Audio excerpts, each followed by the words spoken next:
भविष्य की विशेष रिपोर्ट। लेखक वैभव किडे। मोदी के बाद भारत का भविष्य। जब कोई भाजपाई नेता नहीं बनेगा प्रधानमंत्री।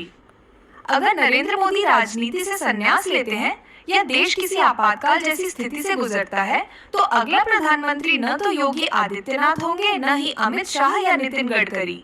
वैभव किडे द्वारा विश्लेषण में सामने आया है कि भारत के अगले प्रधानमंत्री होंगे एस जयशंकर। क्यों बनेंगे एस जयशंकर अगले प्रधानमंत्री? 5 मुख्य कारण। 1. विदेश नीति में अद्वितीय अनुभव। बतौर विदेश मंत्री जयशंकर ने वैश्विक स्तर पर भारत की प्रतिष्ठा को नई ऊंचाइयों तक पहुंचाया है। दूसरा, गैर राजनीतिक और संतुलित छवि। उनका व्यक्तित्व न तो उग्र है और न ही पार्टी विशेष के प्रति कट्टर झुकाव वाला।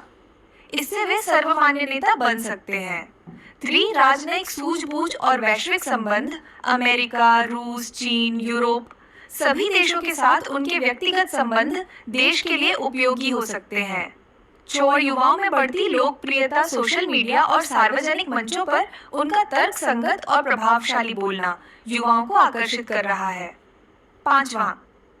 संक्रमण काल के लिए उपयुक्त चेहरा। जब देश अस्थिरता या बदलाव के द्वार से गुजरेगा, तब एक स्थिर, शांत और अनुभवी व्यक्ति की आवश्यकता होगी, जो भूमिका जयशंकर बेहतर निभा सकते हैं। क्यों नहीं बनेंगे अमित शाह, योगी आदित्यनाथ और नितिन गडकरी प्रधानमंत्री? 5 स्पष्ट कारण।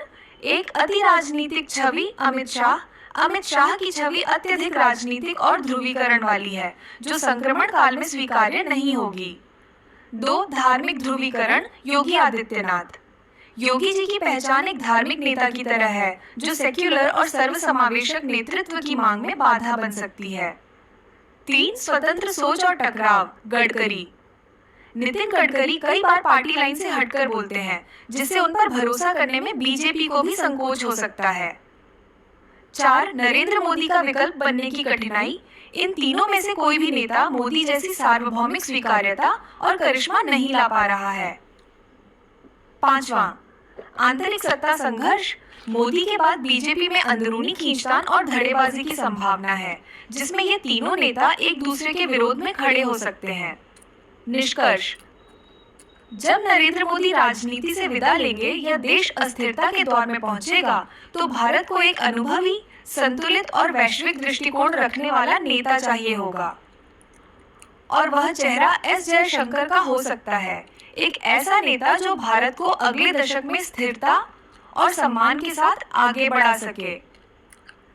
विश्लेषण: वैभव संजय किडे।